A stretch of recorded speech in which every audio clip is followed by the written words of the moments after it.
A 76-year-old woman stood up in a courtroom in a blue dress with a folded American flag on the table in front of her and said 5 words that silenced every person in the room. No one else would help me. And then the doors at the back of the courtroom opened, and the last people anyone expected walked in. This is how it started. The rain came down hard that Tuesday evening on Route 9. Not the kind of rain that passes. Not the kind that taps on your windshield like a polite guest and moves along. This was the kind of rain that meant something. The kind that falls like the sky has made a decision about you and doesn't plan on changing its mind. Somewhere between Millbrook and nowhere between a gas station that had closed at 6 and a diner whose neon sign buzzed like a dying insect in the dark, a 1998 Buick LeSabre sat on the shoulder of the road with its hazard lights blinking. Inside that car, a woman sat alone. Her name was Lenora Hollis. She was 76 years old. Her hands were on the steering wheel at 10 and 2 the way her husband had taught her 40 years ago, even though the engine had been dead for 20 minutes and the wheel wasn't going anywhere. She held it because holding something was better than holding nothing. Because when everything else in your life has been pulled out from under you, sometimes the only thing left to do is grip what's in front of you and refuse to let go. On the passenger seat beside her was a manila folder. Inside that folder was a letter from First Regional Bank of Pennsylvania. And inside that letter were 3 words that had been sitting in her chest all day long, like stones she couldn't cough up. Vacate the premises. 3 words, 30 letters, and 52 years of a life reduced to a deadline. She had been turned away 3 times that day. The first was a mechanic on Pine Street who had already pulled his bay doors down and was locking up. She had asked him if he could look at her car. He had looked at the rain, looked at his watch, and said he opened at 8 in the morning. He didn't ask her what was wrong. He didn't ask if she needed a phone. He locked his door and walked to his truck and drove away without looking back. The second was a neighbor, not a close one, a man named Dwight who lived 2 roads over and who Lenore had spoken to exactly 4 times in 20 years. She had pulled into his driveway because his lights were on and because she had no other idea. Dwight came to the door in a bathrobe and slippers, and when Lenore explained that her car had stalled and she needed help getting home, he looked past her at the rain and said he didn't want to get involved in anything tonight. He said it like she was bringing him a problem wrapped in a lawsuit. He said goodnight and closed the door before she finished her sentence. The third was a sheriff's deputy. A patrol car that happened to pass while she was standing beside her open hood in the rain, trying to see something she wouldn't have understood even in daylight. The deputy slowed down. He rolled his window down 3 inches. He asked if she was all right. She told him her car had broken down and she didn't have anyone to call. He said he'd radio someone and they'd send a tow when they could. Then he drove away. Nobody came. That was 2 hours ago. The rain kept falling, the hazard lights kept blinking, and Lenora Hollis sat in a dead car on a dark road and did the only thing she had left to do. She waited. She waited the way women of her generation wait, without complaint, without drama, with a stillness that looks like patience from the outside, but is something else entirely from the inside. It is the stillness of a person who has spent an entire life being strong for other people and has run out of people to be strong for. And then she heard it, a sound that didn't belong to the rain, a sound that came up through the asphalt and through the floorboards of the car and into the base of her spine before it reached her ears. A deep rolling thunder that had nothing to do with the sky. Chrome headlights cut through the dark like the eyes of something ancient and unsentimental. Engines growled in a low chorus, 5 or 6 of them, moving in formation, the way only men who have ridden together for years know how to move. The headlights swept across the back of Lenora's car. The engines dropped to idle. Boots hit wet pavement. And the last person on earth she expected stepped off his bike and walked toward her window through the rain. His name, according to the patch on his leather vest, was Stone. But the town of Millbrook knew him by his given name, Silas Kincaid. And in Millbrook, when people said that name, they said it the way you say the name of a weather event. Not with hatred, not even with fear, exactly. With the kind of cautious respect you give to something you know is bigger than you and operates by rules you don't fully understand. Silas Kincaid was 51 years old. He stood 6'3" in his boots and weighed 240 pounds. Most of it in his shoulders and arms, which were the kind of arms that made you think of bridge cables and dock ropes and things that hold heavy objects in place during storms. His head was shaved on the sides, the remaining dark gray hair slicked back in a style that somehow looked both modern and ancient at the same time. His beard was long and thick and white-gray, reaching down to his chest like something out of a Norse legend that had wandered into rural Pennsylvania by mistake. He had a small gauge piercing in one ear. His forearms and arms were covered in dense dark ink, tribal patterns and Celtic knots that wrapped around his skin like armor made of stories he never told anyone. He wore a sleeveless black leather vest with multiple patches and a red emblem badge on the chest. No shirt underneath, revealing every inch of those tattooed arms.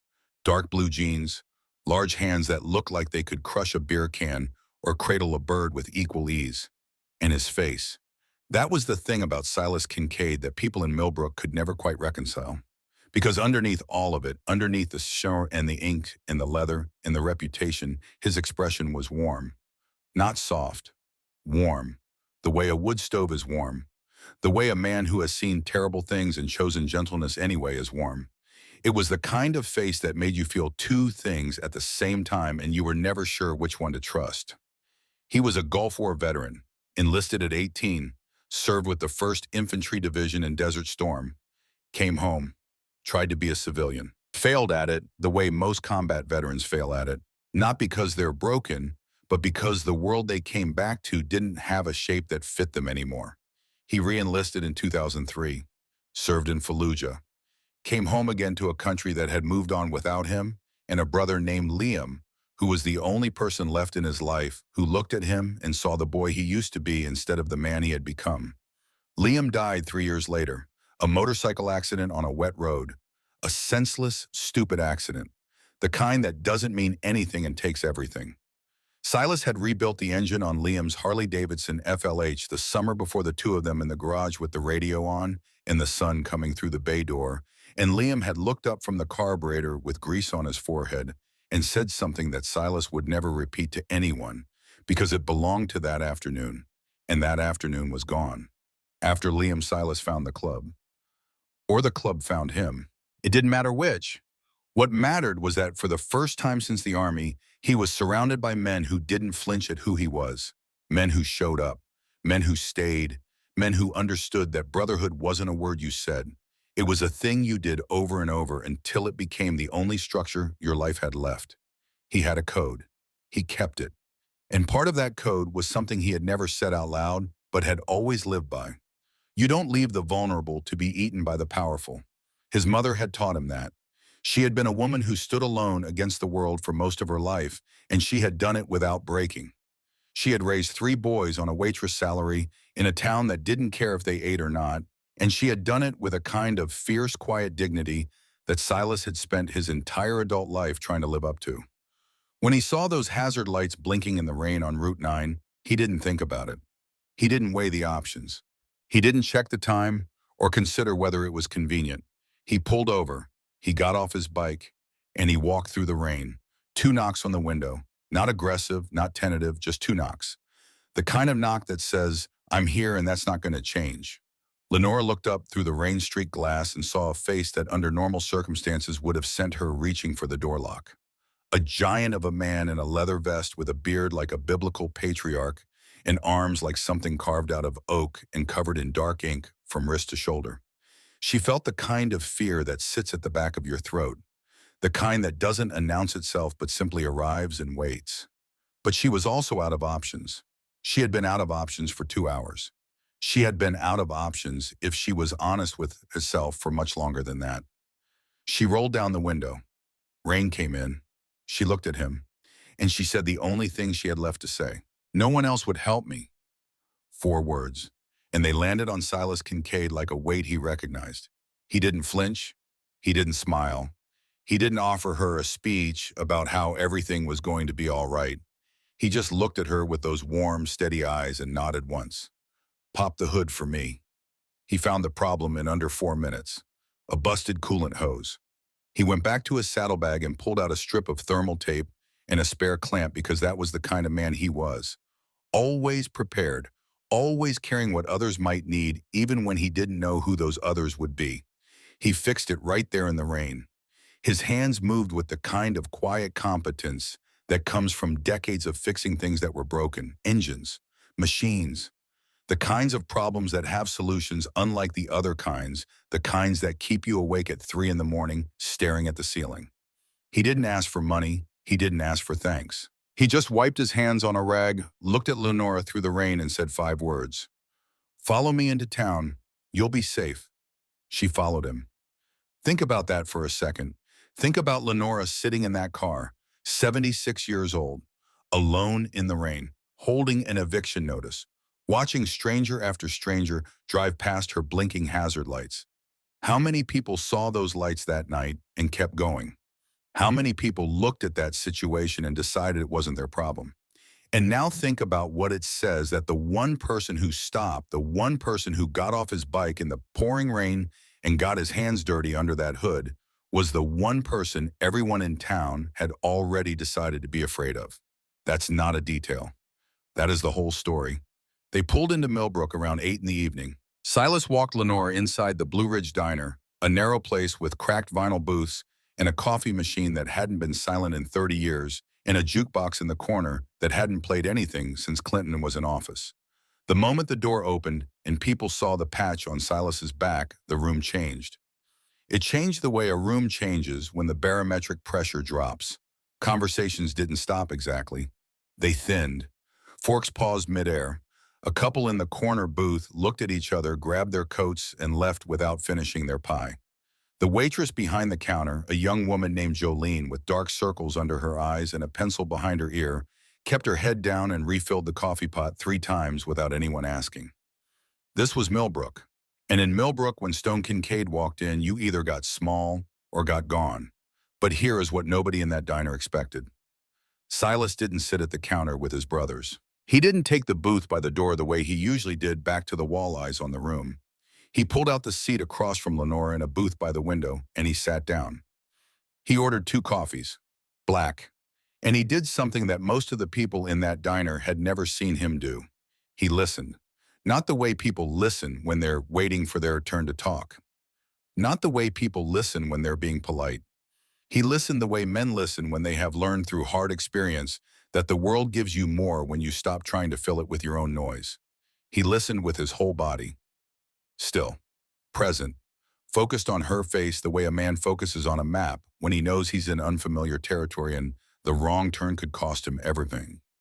Lenora told him about Walter. She told him the way she told everything. Measured, precise, without self-pity. The facts arranged in order, the emotions kept behind a door that she opened only when she was alone. Walter Hollis, her husband, a man who had come home from Korea in 1953 with a Purple Heart, a Silver Star, and a left knee that would never bend properly again, and who had never once complained about any of it. He had built their house on Birch Creek Road himself with nothing but his own hands and the kind of patience that only a man who has survived a war understands over the course of 2 summers in the early 70s. Every room in that house still smelled like sawdust and the particular warmth of a man who believed that building something with your own hands was the closest a person could get to prayer. Walter had died 4 years ago. Lung cancer, the kind that moves through a body the way a fire moves through dry timber, fast and thorough and indifferent to everything the body had ever been or done or loved. The medical bills that followed had been systematic in their cruelty. They arrived month after month, each one chipping away at something Walter had spent decades building the way water chips away at stone. Not all at once, just enough to make you wonder if you were imagining it, just enough to make you think you might be going crazy. And then Harmon Leland had started calling. When Lenora said that name, something happened in Silas's face. Not a dramatic reaction, not a scene, just a muscle in his jaw that tightened and stayed tight. A stillness in his eyes that hadn't been there before. The kind of stillness that isn't empty. The kind that's full of something the person hasn't decided to say yet. Lenora noticed. She stopped talking for a moment. "Do you know him?" she asked. Silas looked at his coffee. "I know the name," he said, and left it at that. But that name was doing something to him. Something he wasn't ready to say out loud. Because Harmon Leland wasn't just a developer. He was a man with connections to the county permit office, the local zoning board, and a history of making problems disappear in ways that required money and silence in equal measure. He had the kind of reputation that existed in 2 versions. There was the public version, the philanthropist, the sponsor, the man whose name appeared on the new wing of the county library, in the youth baseball field, in the annual Veterans Day breakfast at the Elks Lodge. And then there was the other version, the one that people in Millbrook spoke about only in kitchens and parking lots in low voices after checking who was within earshot. The version that involved shell companies and county officials and land deals that always seemed to work out in Harmon Leland's favor in ways that were technically legal but felt like something else entirely. He was also a man who had over the past 3 years positioned himself as the quiet sponsor of the Millbrook chapter's annual bike rally. $50,000, the biggest donation the rally had ever received, enough to cover venue's insurance security and enough left over to fund their veterans outreach program for the entire year. $50,000, that's not a donation, that's a leash, which meant the club had history with Leland, which meant touching Leland meant touching the club.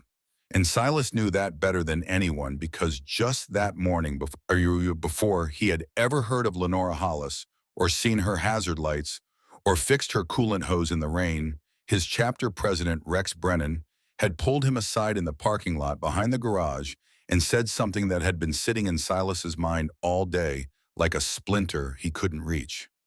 "We don't get involved in civilian messes, Stone. Whatever you're thinking, don't." Silas hadn't told anyone anything. He hadn't mentioned Lenora because he hadn't met her yet. He hadn't made any moves, hadn't asked any questions, hadn't so much as looked in the direction of Harmon Leland. So how did Rex know something was coming? Lenora continued talking. She talked the way she did everything else, with structure, with precision, and without asking for anything she hadn't earned. She told Silas what she had done, not what had been done to her, what she had done. This was the thing about Lenora Hollis that most people missed because they saw the white hair and the 76 years and the reading glasses on a chain around her neck, and they saw a woman who needed saving. But Lenora Hollis had been saving herself for 3 years before Silas Kincaid ever pulled into that parking lot. She had refused every one of Leland's purchase offers, 7 of them, each one slightly higher than the last, each one delivered by a different attorney in a different suit, each one carrying the same unspoken message underneath the numbers. This is going to happen whether you agree to it or not. The only question is whether you get paid.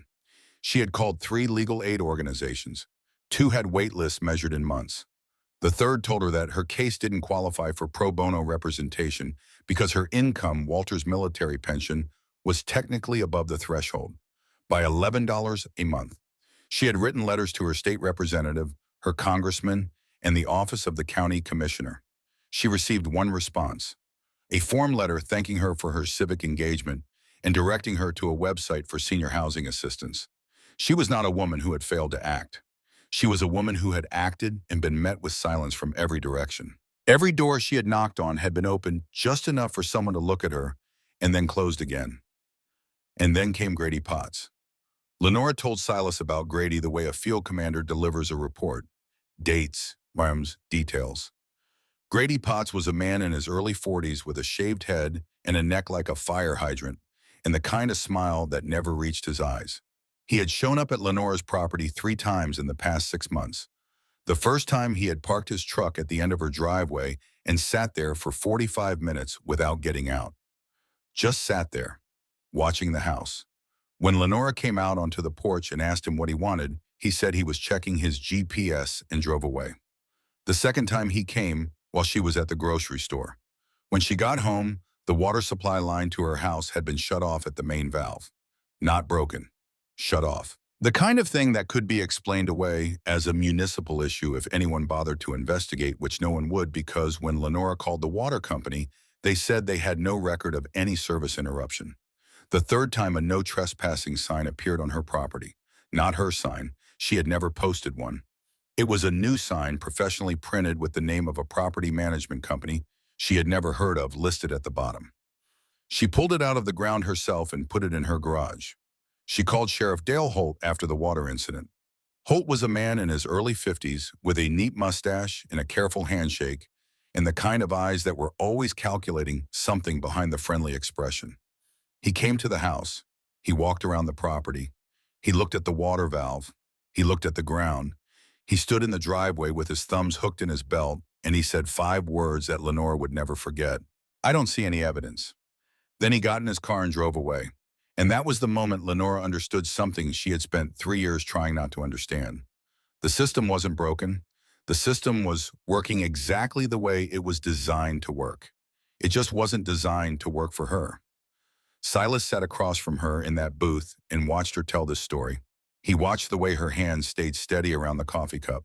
He watched the way her eyes didn't water. He watched the way she laid out the facts like a woman who had already cried about this in private and was done crying about it and had moved on to the part where you decide what to do next. And something shifted in him, not a decision exactly, something before a decision, the ground underneath a decision. The moment when you look at a situation and you stop seeing a problem and start seeing a person and that person reminds you of someone you loved, and that recognition changes the shape of everything that comes after. Lenore reminded him of his mother, not in any specific way, not the face or the voice or any of the usual things. It was the backbone, the refusal to collapse, the way she sat in that booth like she was daring the world to hit her again, not because she wanted to be hit, but because she had decided a long time ago that she would rather take it standing than dodge it on her knees. It was late when they left the diner. Silas walked Lenora to her car. The rain had softened to a mist.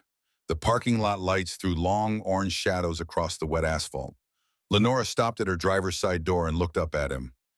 "Thank you," she said, "for the car and for listening." He nodded. "Can I ask you something?" she said. He waited. "Why did you stop tonight? Why you and not anyone else?" Silas was quiet for a moment. Then he said something that Lenora would carry with her for a long time. Because someone should have. She got in her car. She drove home to the house on Birch Creek Road, the house Walter built with his own hands. She unlocked the front door.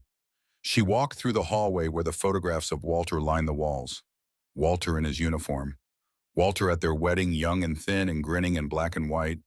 Walter at the kitchen table, older, grayer, still grinning. Walter everywhere. Walter in every room. Walter in the wood, in the nails in the door frames, in the particular way the third stair from the bottom creaked, because he had always said he would fix it and never did, because she secretly loved the sound, and he secretly knew that. She walked into the living room. On the mantel above the fireplace sat a folded American flag in a triangle case. Beside it, a small framed citation. She looked at it the way she looked at it every night. She looked at it the way a woman looks at proof that the man she loved was exactly who she believed him to be. She didn't cry. She sat down at the kitchen table. She opened the drawer and pulled out a spiral notebook, the kind you buy at a drugstore for $2. She opened it to the first page, and she began to write. Dates, names, phone numbers, the day Harmon Leland first called, the day the second offer arrived, the name on the property management sign, the license plate number on Grady Potts's truck, which she had memorized because Lenora Hollis was the kind of woman who paid attention to details even when the details frightened her, especially when the details frightened her. She wrote for 40 minutes. When she was done, she had 6 pages of notes in a handwriting that was small and tight and precise, the handwriting of a woman who had spent her entire life being careful with words because she understood that words were the only weapons she had ever been allowed to carry. She closed the notebook. She set the pen down. She looked across the kitchen at the flag on the mantel barely visible in the dim light from the hallway. "I'm not leaving this house, Walter," she said quietly. "Not the way they want me to." She stood up. She turned off the light. She locked the front door, the back door, and the window in the spare bedroom that had never locked properly and that Walter had always said he would get to. And somewhere on a dark road between Millbrook and everywhere else, Silas Kincaid rode home slower than usual. The questions following him were the kind that don't let you sleep. Why did Leland want that land badly enough to push a 76-year-old widow into foreclosure? What was underneath all those zoning filings and shell company names? And why had Rex known something was coming before Silas even knew it himself? Rain had stopped by the time he pulled into his driveway. The air smelled like wet asphalt and pine, and something else, something he couldn't name yet but would. Something that smelled like the beginning of a debt he didn't know he owed being called in at last. He cut the engine. He sat on the bike in the silence. And he thought about a woman in a dead car on a dark road holding an eviction notice, who had looked up at him through rain-streaked glass and said 4 words that were still echoing in his chest like a bell that someone had rung and no one could unring. No one else would help me. He had stopped tonight because it was the right thing to do, but something was telling him that stopping was just the beginning. That this road went further than a busted coolant hose and a cup of coffee at the Blue Ridge Diner. That the woman in the blue sedan, with the steady hands and the careful voice and the notebook full of names, was about to pull him into something that would cost more than a strip of thermal tape in a Tuesday evening. He didn't know how much yet, but he was starting to. 3 days after Route 9, Lenora Hollis did something that surprised no one who truly knew her and everyone who didn't. She got in her car at 7 in the morning, drove 14 miles to the Allegheny County Records Office in downtown Millbrook, walked through the front doors before the clerk had finished his first cup of coffee, and asked to see every publicly available zoning filing from the past 5 years connected to the name Harmon Leland or any of his known business entities. The clerk, a young man with thin shoulders and a tie that was slightly too short, looked at her over the rim of his glasses the way people in their 20s look at people in their 70s when the older person asks for something that requires effort. He asked her if she had a specific filing number. She did not. He asked her if she had a case reference. She did not. He asked her if she had an attorney who could submit a formal records request. She told him she did not have an attorney, she did not have a case reference, she did not have a filing number, but she did have a constitutional right to access public records in the state of Pennsylvania, and she had all day. He brought her the files. Lenora sat at a long wooden table in the back of the records room for 4 hours. She did not understand most of what she was reading. She did not understand the language of zoning amendments and environmental impact studies and easement agreements and the particular kind of legal prose that exists specifically to make simple things incomprehensible to the people those simple things affect most. But she understood names, and she understood patterns, and she had brought the spiral notebook. She wrote down every name that appeared on any document connected to Harmon Leland. She wrote down company names. She wrote down dates. She wrote down the addresses of properties mentioned in the filings. And when she found documents that seemed important, but she couldn't understand, she took photographs with a disposable camera she had bought at the drugstore on her way in because Lenora Hollis did not own a smartphone and had never needed one and was not about to start needing one now. By 11 o'clock, she had 12 pages of notes and 26 photographs. She did not know what she had found. But she knew she had found something because the clerk who had ignored her for the first 2 hours had spent the last hour watching her from behind his desk with an expression that looked less like boredom and more like concern. She drove to Silas Kincaid's garage that afternoon. He was underneath a Sportster when she pulled in. She could see his boots and the lower half of his legs sticking out from under the frame. She didn't call out. She just stood there in the doorway with her notebook and her disposable camera and waited. When he rolled out and saw her standing there, small and silver-haired and determined, holding a spiral notebook, like it was a weapon, he didn't say anything for a moment. Then he said, "You didn't wait for me." "I've been waiting for 3 years," Lenora said. "I'm done waiting." She spread her notes out on his workbench. She showed him the names. She showed him the dates. She showed him the patterns she had noticed even without understanding the legal language. The same 3 shell companies appearing on every filing, the same county officials signing off on every approval, the same sequence of events repeating across multiple properties. Silas looked at the notes for a long time. Then he looked at Lenora. And for the first time since they had met, he smiled. Not a big smile. Not the kind of smile that comes with a sound. Just the corner of his mouth and something in his eyes that looked like respect. "You did all this today?" he asked. "This morning," she said, "before lunch." That Thursday night, Silas walked into church. Not the kind with pews and hymnals, the kind with cigarette smoke and motor oil. Thursday night church was what the Millbrook chapter called their weekly meeting. It was held in the back room of Rex Brennan's garage, a cinder block building on the east side of town with a corrugated steel roof and a single bare bulb hanging over a table that had seen more history than most courtrooms. 12 men sat around that table. The air was thick with smoke and the particular silence that fills a room when every man in it knows that the man who just walked in is about to say something that's going to make the evening more complicated. Rex Brennan sat at the head of the table the way he always sat, still, controlled, with the kind of authority that doesn't need to raise its voice because it has never had to. Rex was 63 years old, a bear of a man with iron gray hair and a scar along the right side of his jaw that he had never explained to anyone and no one had ever asked about, because in this room you didn't ask about scars. You earned the right to hear about them, or you didn't. He had led this chapter for 19 years, through territory disputes, through federal surveillance, through member losses and internal disputes that would have shattered lesser men and lesser organizations. Rex Brennan was not cruel. He was not corrupt. He was not the enemy. That was what made this hard. Rex laid it out clean. No preamble, no politics. Harmon Leland had just committed to a $50,000 sponsorship of the annual rally, the biggest single donation in chapter history. It covered venue, rental, insurance, security detail, and enough left over to fund the Veterans Outreach Program for the entire calendar year. The outreach program that provided emergency housing assistance to homeless veterans in 3 counties.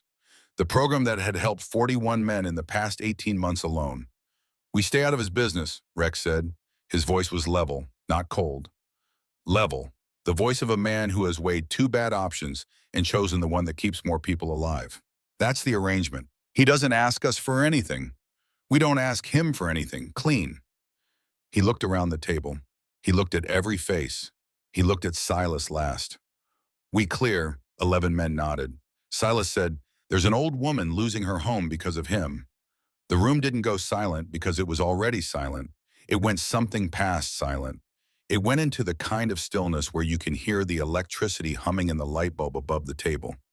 Rex looked at him, not surprised, not angry, just the steady assessing look of a man who has known you for 17 years and can see exactly where you're headed and wishes you were headed somewhere else. "Not our fight," Rex said. "She's not one of ours."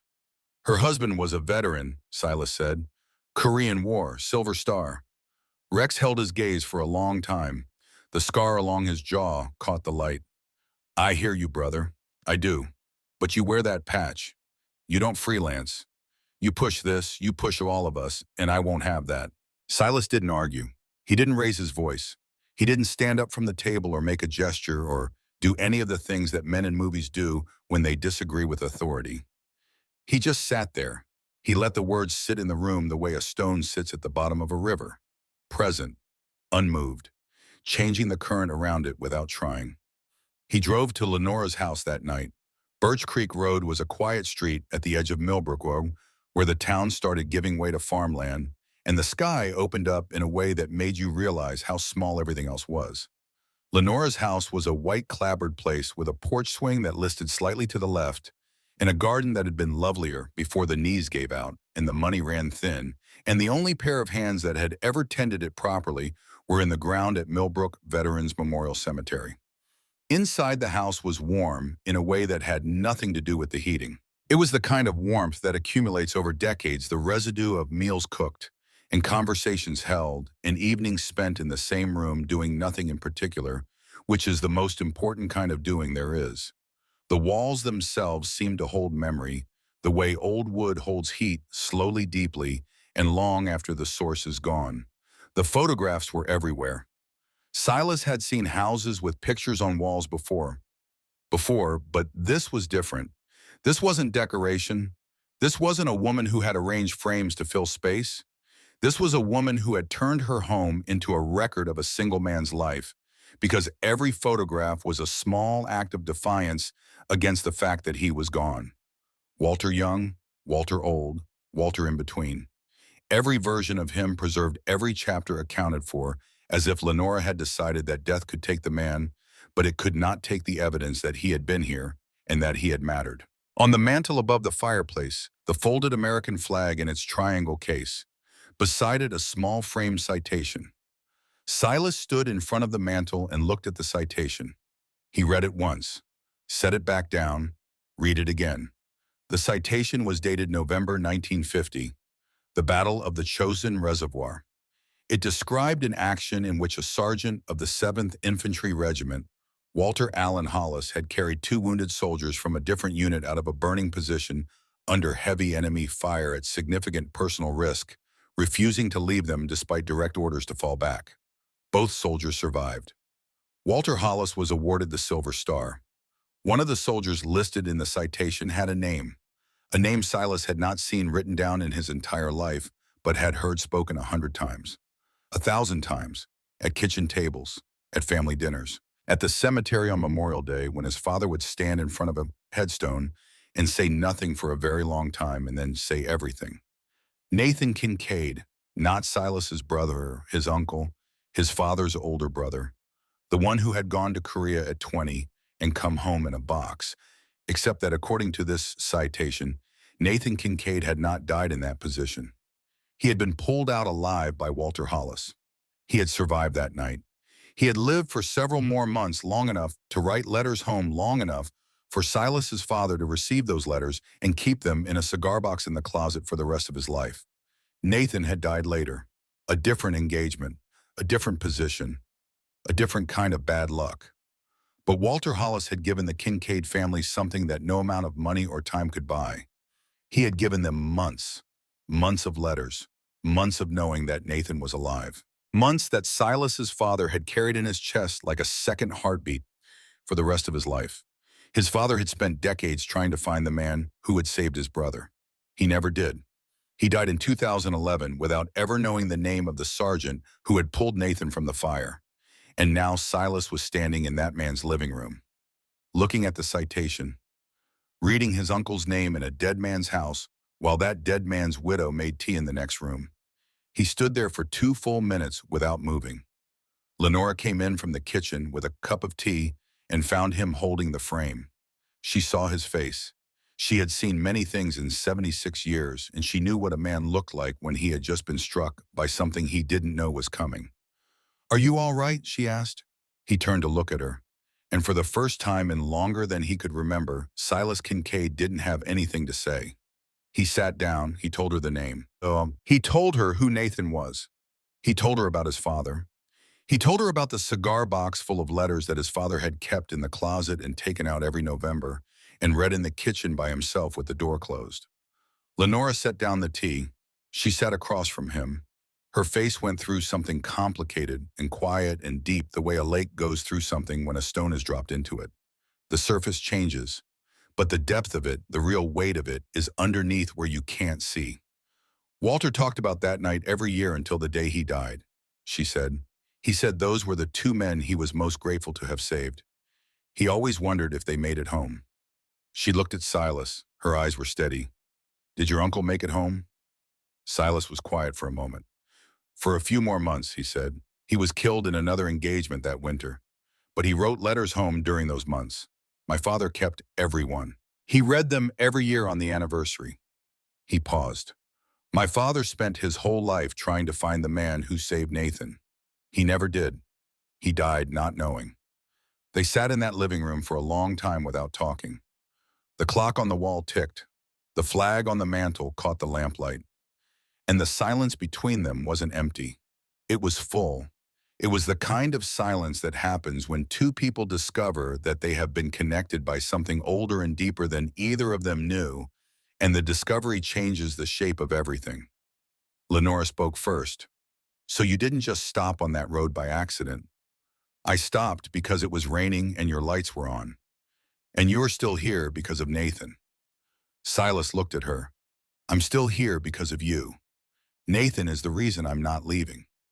After that night, they worked together. But the balance was clear from the beginning, and Silas was careful to keep it that way. This was Lenora's fight. He was her support, not her savior, not her protector, her support. The difference mattered, and both of them knew it. Lenora had something Silas didn't. She had memory. 52 years of living in a town gives a person a kind of database that no filing system can match. She remembered the exact date Harmon Leland's first call had come. October 14th, 2021, a Thursday. She remembered because she had been canning tomatoes when the phone rang, and the tomatoes had boiled over while she listened to a man in a suit explain to her why selling her house was in her best interest. She remembered the name of every attorney who had delivered an offer. She remembered the license plate on Grady Potts's truck. Pennsylvania plate. 3 letters, 4 numbers. She had written it down the first time he parked in her driveway, because Lenora Hollis was the kind of woman who wrote things down. She laid out a timeline on the kitchen table. Dates down the left side, names down the right. Lines drawn between them in red pen. It looked like something a detective would build on a wall, and in a way that's exactly what it was. Silas took her notes and her photographs and cross-referenced them with publicly available county records. And within a week they found it, buried inside a 340-page environmental impact amendment in the county archives filed under a project number that meant nothing to anyone who wasn't looking for it, was the answer to the question that had been haunting Silas since the night on Route 9. Lenora's property on Birch Creek Road sat directly inside the projected path of a federally funded highway expansion that had not yet been made public. The route had been quietly confirmed at the state level 8 months earlier. Any developer who knew about it and acquired the land before the public announcement stood to collect 4 to 5 times the purchase price in government compensation through eminent domain proceedings. Harmon Leland knew. He had known for almost a year, and he had spent that year using every legal and financial lever available to him to pressure Lenora into selling at a fraction of what the land would be worth once the highway announcement went public, or to force her into foreclosure so he could acquire the property at auction for even less. This wasn't greed in the small, ordinary sense. This wasn't a man trying to make a quick dollar on a piece of land. This was calculated. This was systematic. This was a man who had looked at a 76-year-old widow living alone in a house her husband built and had seen not a person but a number on a spreadsheet, an obstacle between himself and a profit margin. And the more they dug, the worse it got, because Lenora's property wasn't the only one. The same pattern appeared on 6 other parcels along the projected highway route. Different shell companies, different attorneys, same structure, same strategy. Same man at the center of it, invisible behind layers of paperwork designed to make him impossible to find. And then Silas found the thing that made his stomach go cold. Several of the shell company permit filings he had been tracing weren't just connected to Harmon Leland, and they were connected to a series of zoning approvals that the Millbrook chapter had inadvertently facilitated years earlier. Not through crime, not through conspiracy, through relationships. A club member had a cousin in the county permit office. Favors had been exchanged over beers and barbecues. Paperwork had been moved through channels a little faster than it should have been. Nothing that would hold up as criminal. Nothing that anyone at the time would have looked at twice.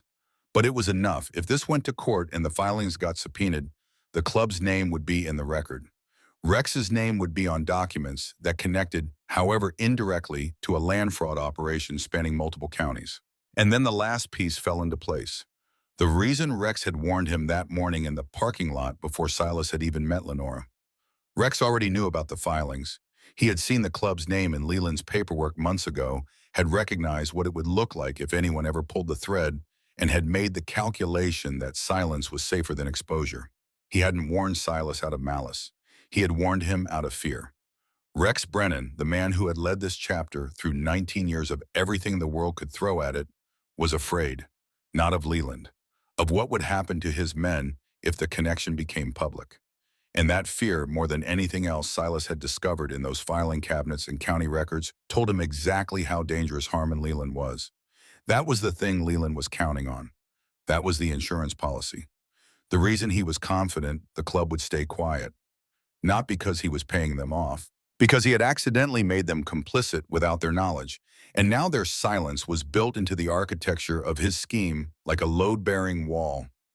Touch Leland and the wall comes down on everyone.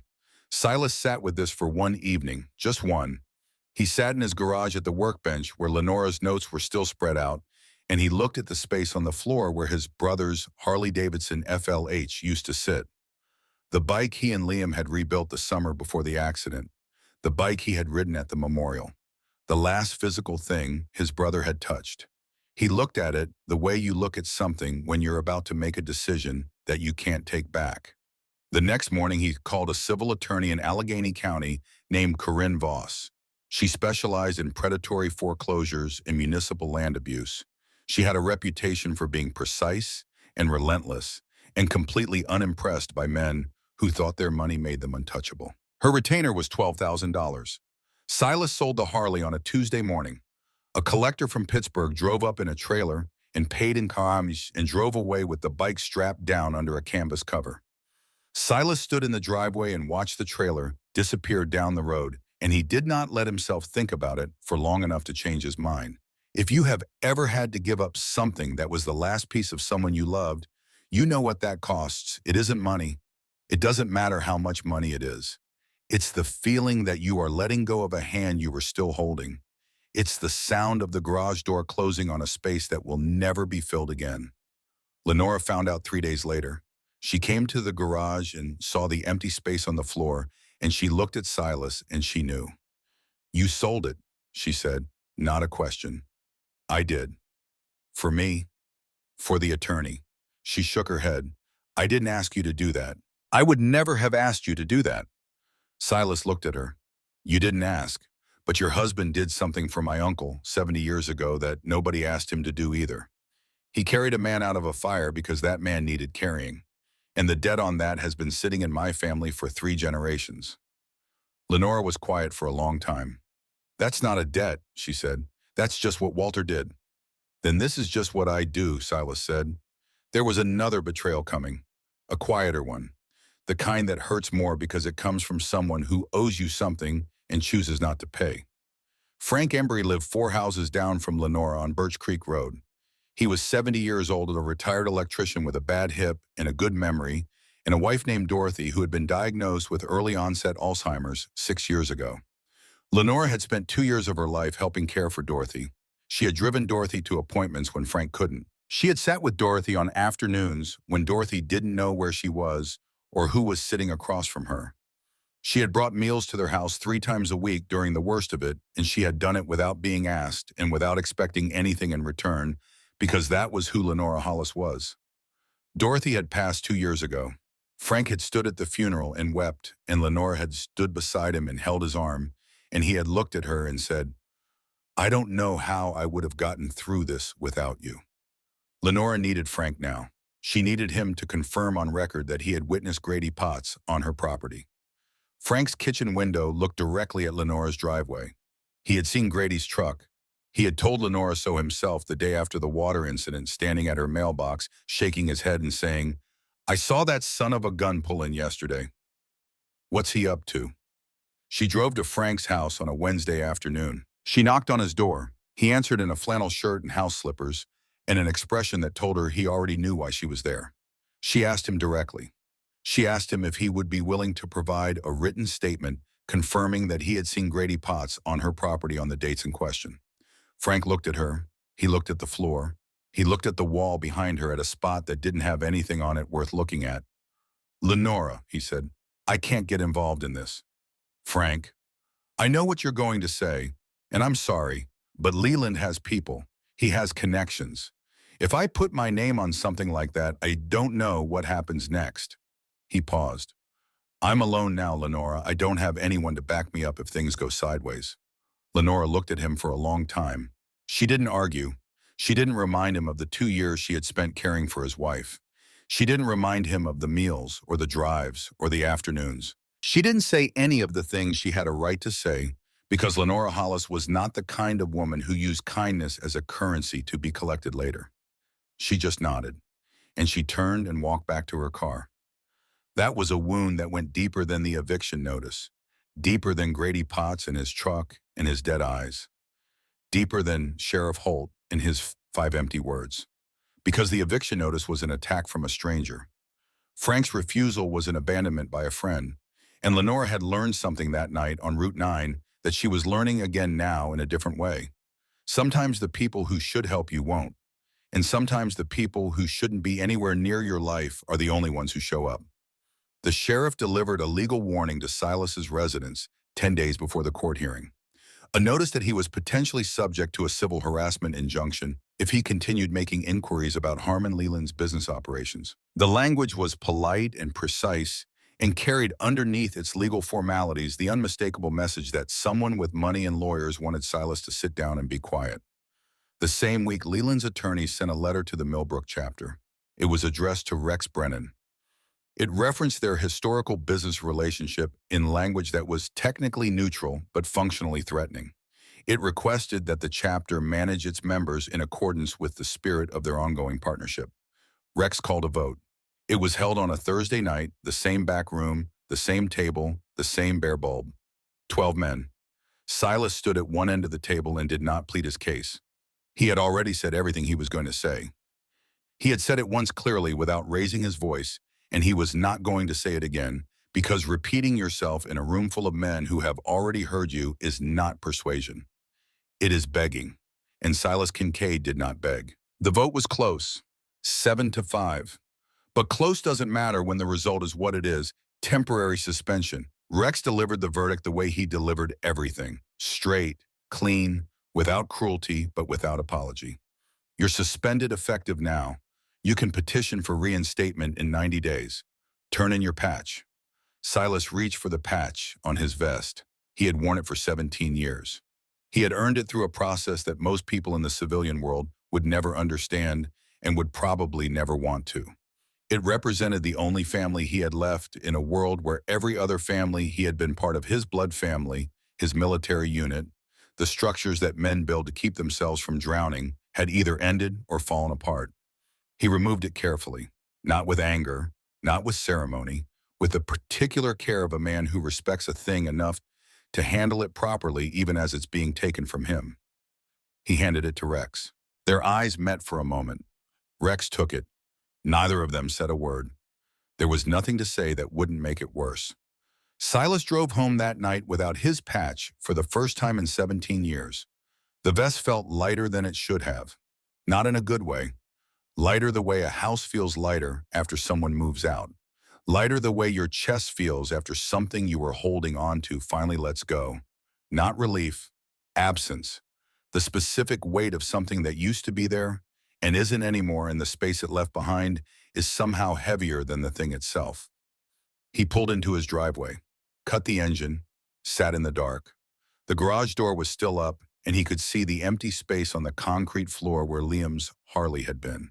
He had sold the bike and lost the patch in the same month. The two things that connected him to the two families he had chosen. Both gone now. He sat there for a long time. And somewhere on Birch Creek Road in a white clapboard house at the edge of town, Lenora Hollis sat on her porch in the cool evening air and looked out at the garden that had gone to seed and the road that led to a town that had turned its back on her, one person at a time. She was holding the spiral notebook in her lap, the one with 6 pages of names and dates and license plate numbers.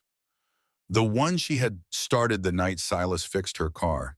It had grown since then, 12 pages now, cross-referenced, color-coded with 3 different pens, a timeline of a conspiracy that she had built with her own hands on a kitchen table in a house that someone was trying to take from her. She looked at the flag through the window. She could see it from the porch if she turned her head slightly to the left there on the mantel, catching the last of the evening light. She said something then, out loud, to Walter or to herself or to the evening air. It didn't matter which, because the words were the same regardless of who was listening. I'm not leaving this house any other way than the way I came into it, standing straight. She closed the notebook.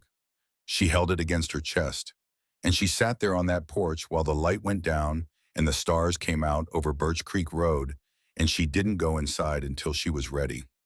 Not until the cold made her. Not until the dark made her. Until she was ready, because Lenora Hollis had made a decision. And once Lenora Hollis made a decision, God help the man who thought he could unmake it. Harmon Leland came to the house on a Sunday. That detail matters. He didn't come on a Monday when a businessman might reasonably be making rounds. He didn't come on a Wednesday when the world is in the middle of itself and nobody pays attention to who's driving down which road. He came on a Sunday, the day Lenora went to church, the day she had gone to church every week for 52 years. He knew that. He knew she would be home by noon alone, still in her good clothes, still carrying the quiet that church gave her. He came at 12:30. He chose the hour the way a man chooses a weapon, carefully, with knowledge of what it would do. Lenora was in the kitchen when she heard the car pull into the driveway. Not a truck, not Grady Potts's mud-spattered Dodge. A black sedan with tinted windows and the kind of polish that doesn't happen by accident. She looked through the window above the sink and saw a man step out of the driver's side in a charcoal suit with no tie and shoes that had never touched dirt.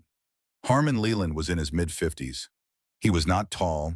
He was not physically imposing. He had a lean build and close-cropped silver hair and the kind of face that was pleasant without being memorable. The kind of face that was designed for boardrooms and handshakes and photographs at charity dinners where everyone smiles and nobody means it. His hands were smooth. His nails were clean. He looked like a man who had never fixed anything in his life and had never needed to because he could always pay someone else to fix it for him, or if that didn't work, to break it on his behalf. He walked up the porch steps without hurrying. He knocked twice. Polite, measured. The knock of a man who knows he will be answered because he has always been answered. Lenora opened the door, but before she did, she pressed one button on a flip phone sitting on the kitchen counter behind the bread box. Silas had given her the phone the week before. He had spent an afternoon showing her how to use it, how to make calls, how to check messages, and how to press one button, just one that would start the audio recorder. If he ever comes to you directly, Silas had told her, you press this button before you open the door. You don't tell him, you don't look at the phone, you just let it run. Lenora pressed the button the way a soldier chambers a round, without hesitation, without fanfare. Then she walked to the front door and opened it. Mrs. Hollis, he said. He smiled. It was a good smile. Practiced. The kind of smile that people who don't know better mistake for warmth. I apologize for showing up unannounced. I know this is your day of rest. I was hoping we might have a few minutes to talk. Lenora looked at him through the screen door. She didn't open it. She didn't invite him in. She stood on her side of the threshold the way a woman stands when she has decided exactly where her line is and how far she's willing to let someone cross it. I know who you are, Mr. Leland. Then you know I'm not here to cause you trouble. You've been causing me trouble for 3 years. You just haven't been doing it in person. The smile didn't waver. That was the thing about Harmon Leland that made him dangerous. He didn't react. He absorbed. He let other people's emotions hit him and fall to the ground without leaving a mark, and then he kept talking as if nothing had happened. It was a skill, the kind of skill that takes years to develop and a particular kind of coldness to maintain.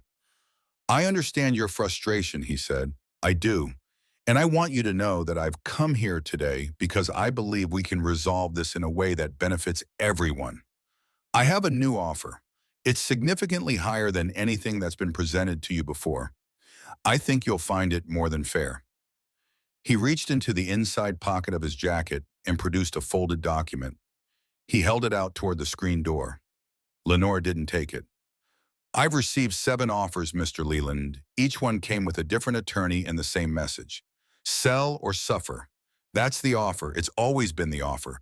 You just change the number on the front and pretend it's something new.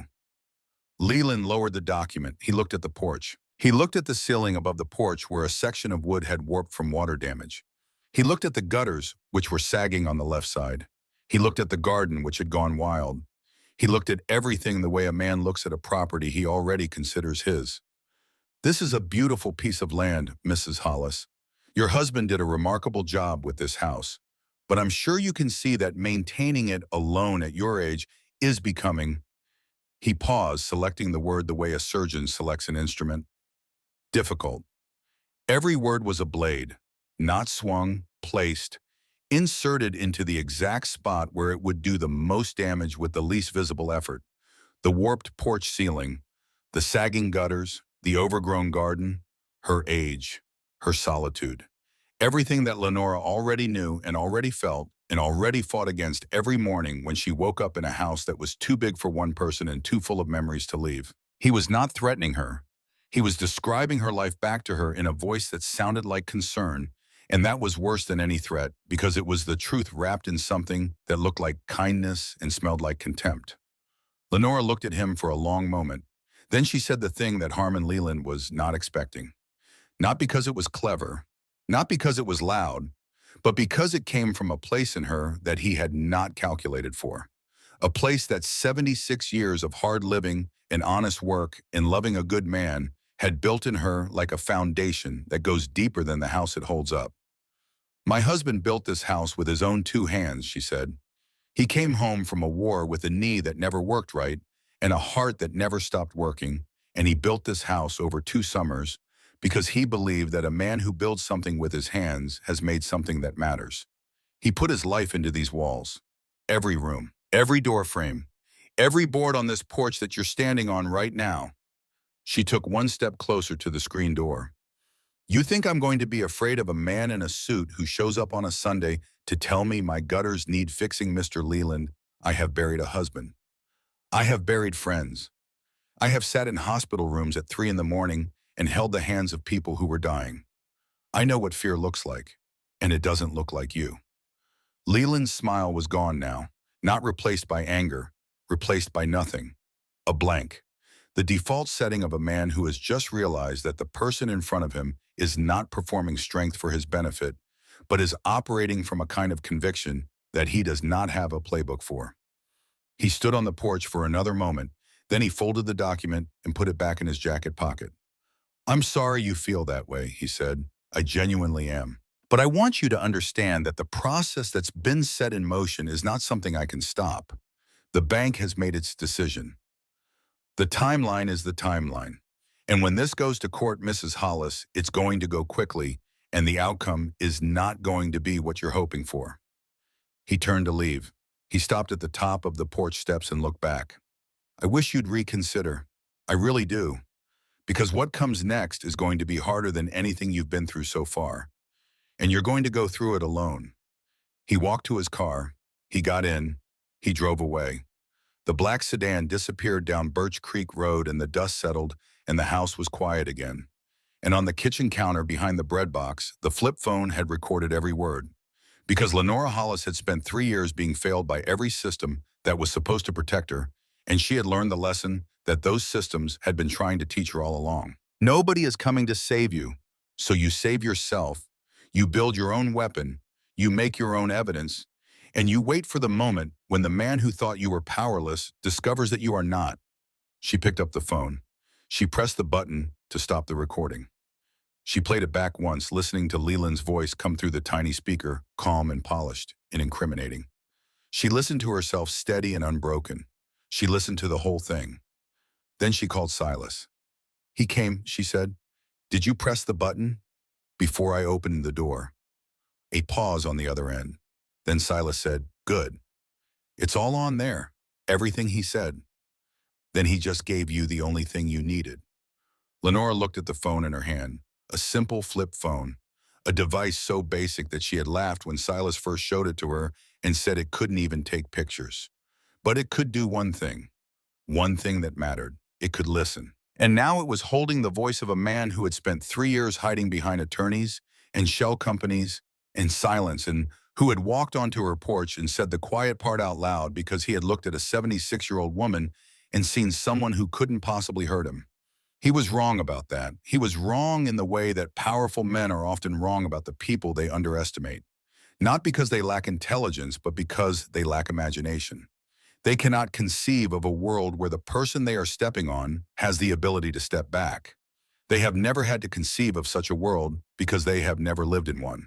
Lenora Hollis was about to introduce Harmon Leland to that world.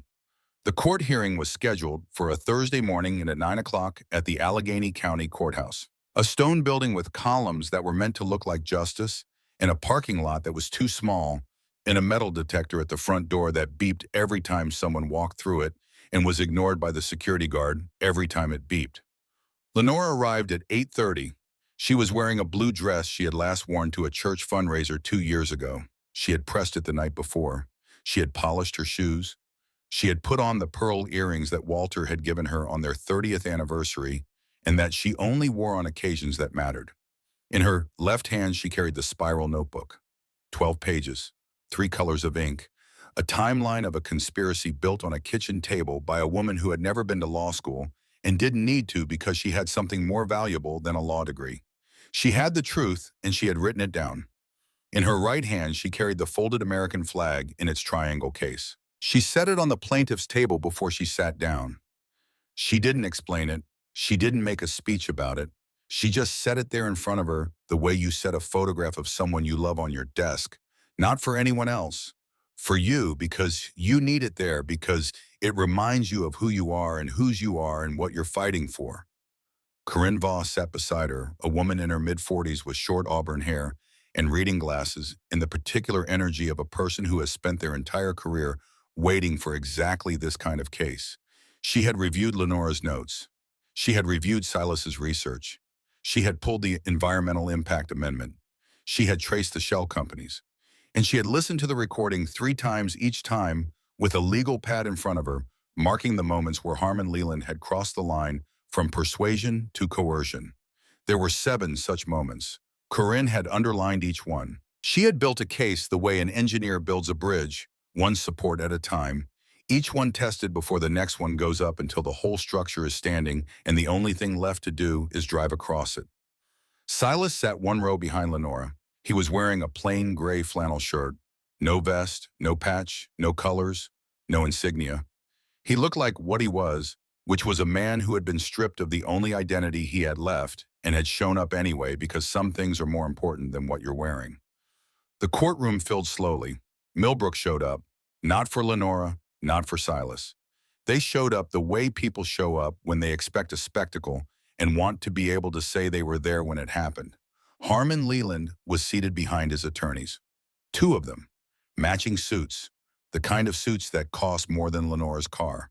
They had matching briefcases and matching haircuts in the kind of coordinated confidence that comes from winning cases before they start because the outcome has already been arranged.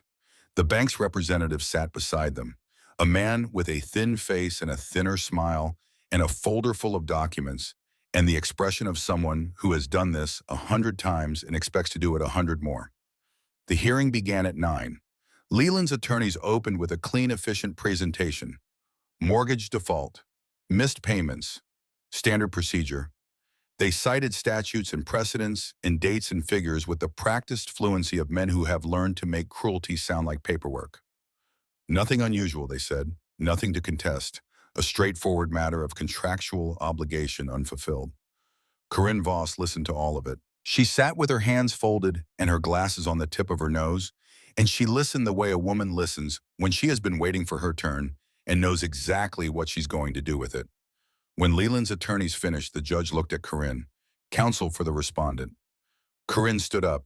She picked up a binder from the table, 3 inches thick. She walked it to the judge's bench and set it down with a sound that was louder than it should have been in a room that quiet. "Your Honor," she said, "what you've just heard is a description of a foreclosure. What I'm about to show you is a description of a crime." She opened the binder. Inside that binder was everything.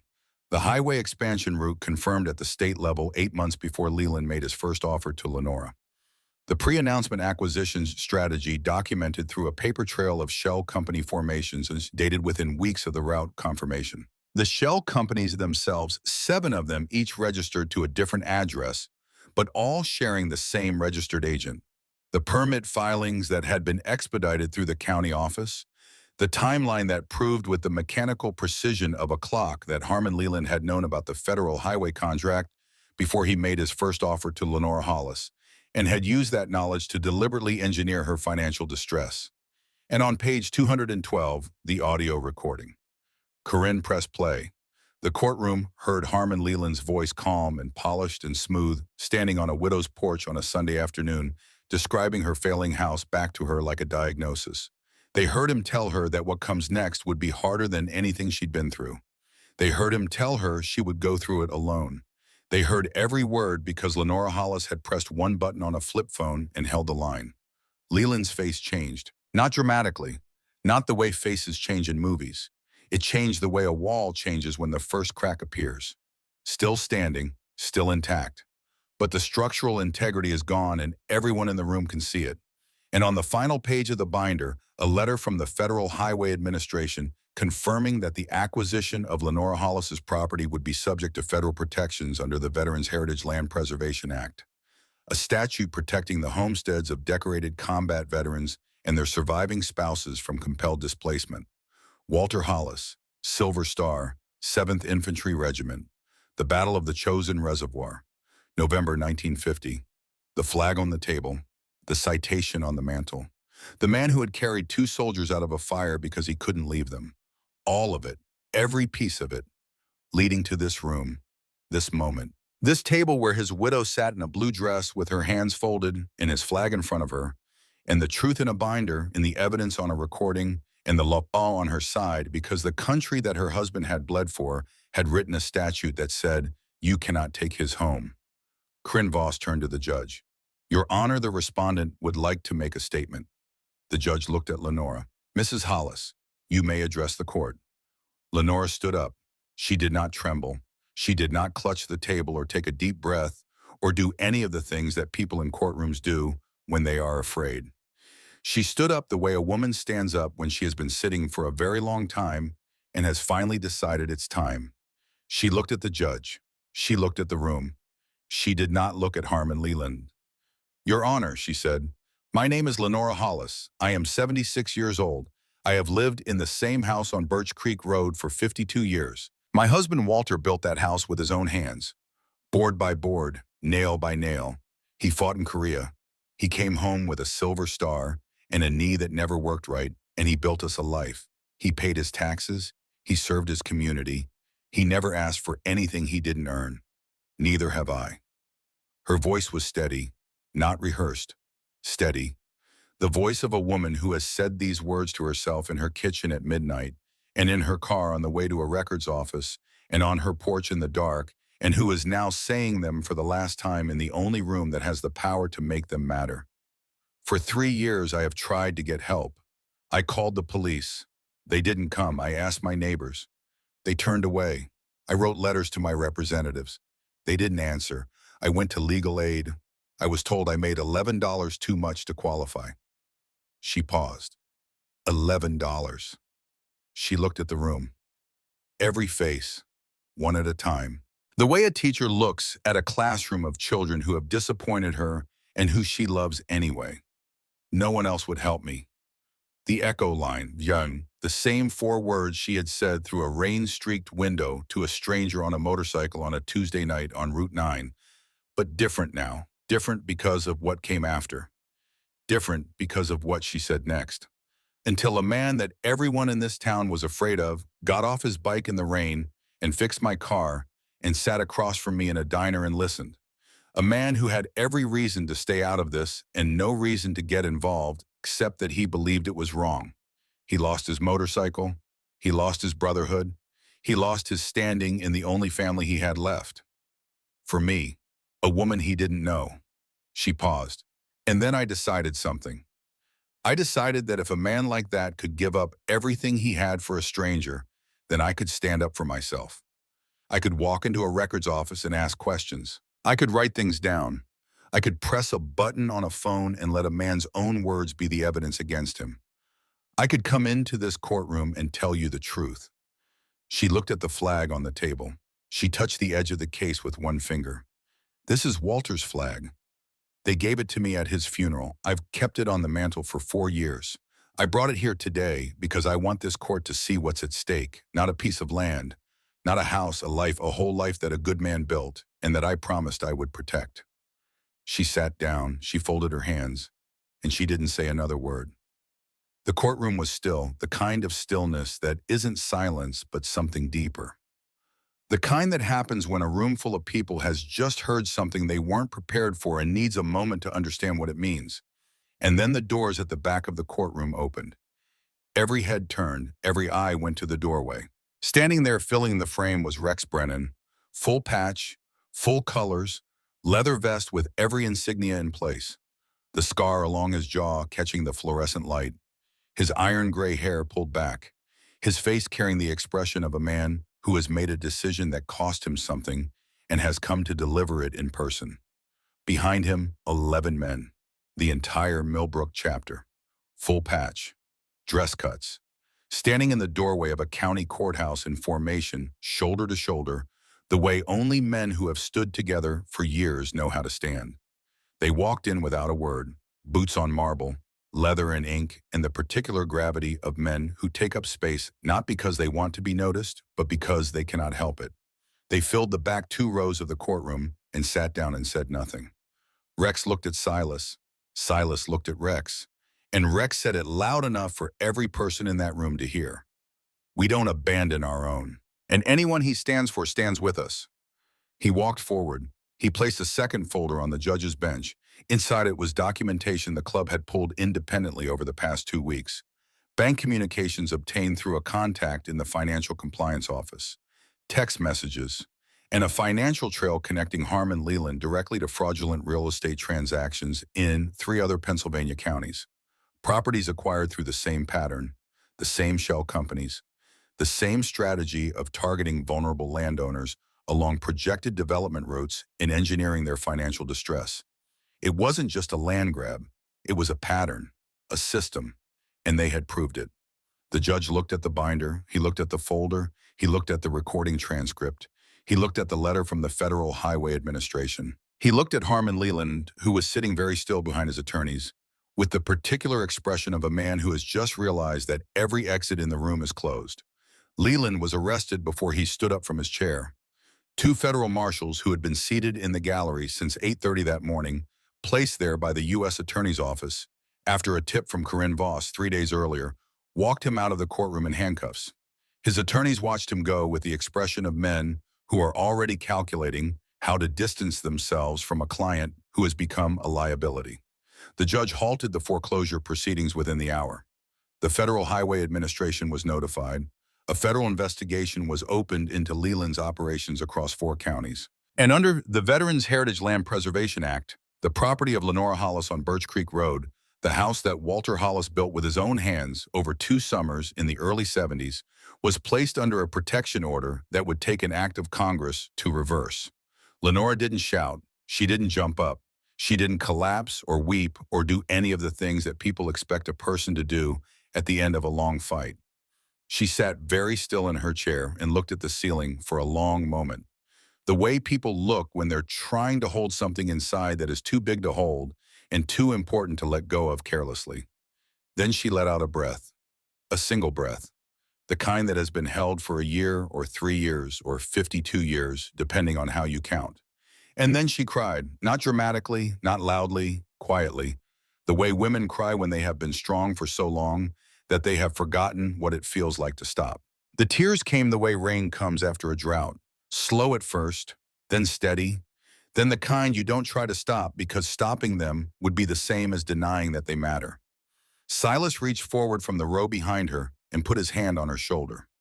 Once, just once, the way a man puts his hand on something when he wants it to know he's there without asking it to carry his weight. Outside on the courthouse steps, the sun was out. The actual sun, for the first time in what felt like weeks. The sky was that particular shade of Pennsylvania blue that happens in late autumn when the air is clean and cold, and the light comes through the trees at an angle that makes everything look like it's being painted in real time. The club members had moved off to the side, standing in a loose group by their bikes, giving space the way men who understand space give it. Not leaving, just standing at the right distance. Present without intruding. Lenora found Silas standing alone at the bottom of the steps. He was looking at the trees across the street.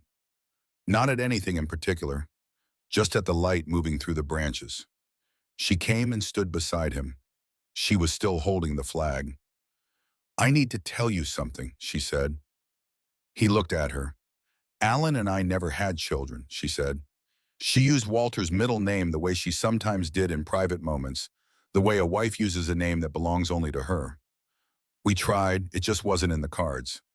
I made my peace with it a long time ago, or I thought I did." She paused. The light moved through the trees. "I've been alone in that house for 4 years, and I had started to think that was just what the rest of my life was going to be. Just me and the photographs and the flow and the sound of the third stair creaking. Just alone."